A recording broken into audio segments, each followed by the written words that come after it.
JLA Earth 2 is a good comic.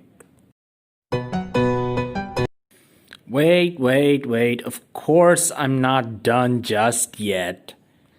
While not being my first ever encounter with the evil counterpart trope, this was certainly my first ever encounter with this particular trope in comic books, which you need to understand I got into comics really late in life.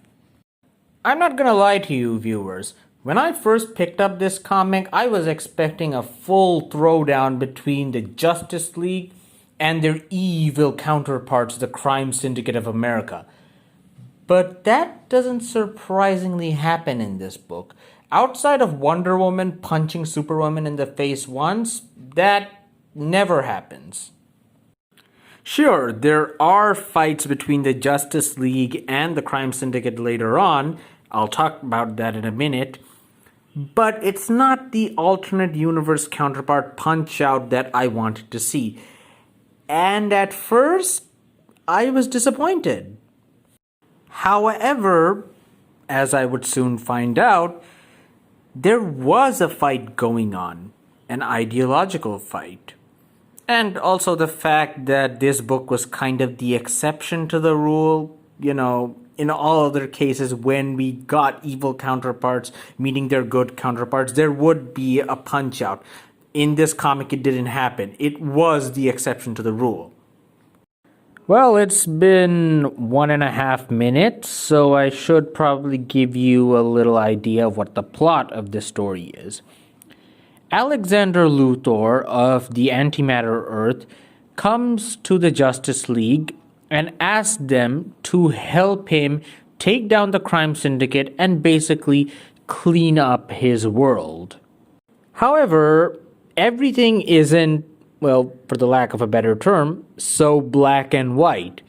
Writer Grant Morrison is one of the greatest writers in comic books right now, simply because he's able to add layers upon layers of depth in his storytelling. And this is on full display in JLA Earth 2.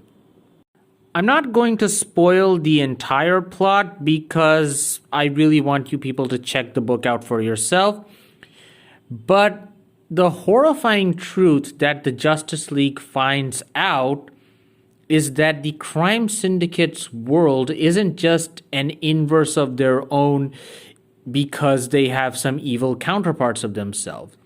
It is quite literally a moral inverse of their own planet.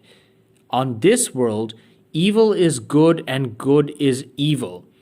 Luthor's plan to save the antimatter world is basically a supervillain takeover.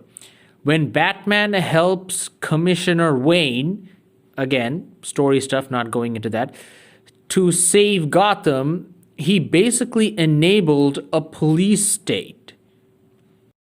On the flip side, the Crime Syndicate also find out that on the Justice League's world, they are basically doomed to fail when Aquaman and Martian Manhunter handily kick their asses.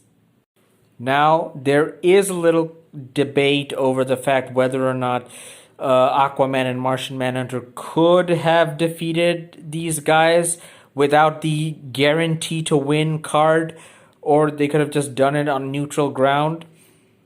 But personally, I just love this fight scene. Aquaman casually takes down Power Ring. Martian Manhunter beats Ultraman in 3 panels, then gives a verbal dissing down to Superwoman. This is epic. Anyway, to wrap this all up, JLA Earth 2 is a good comic.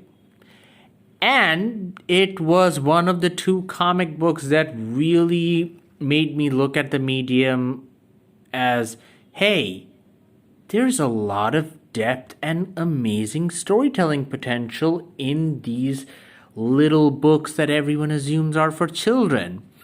What's the second book? Well, tune in next week.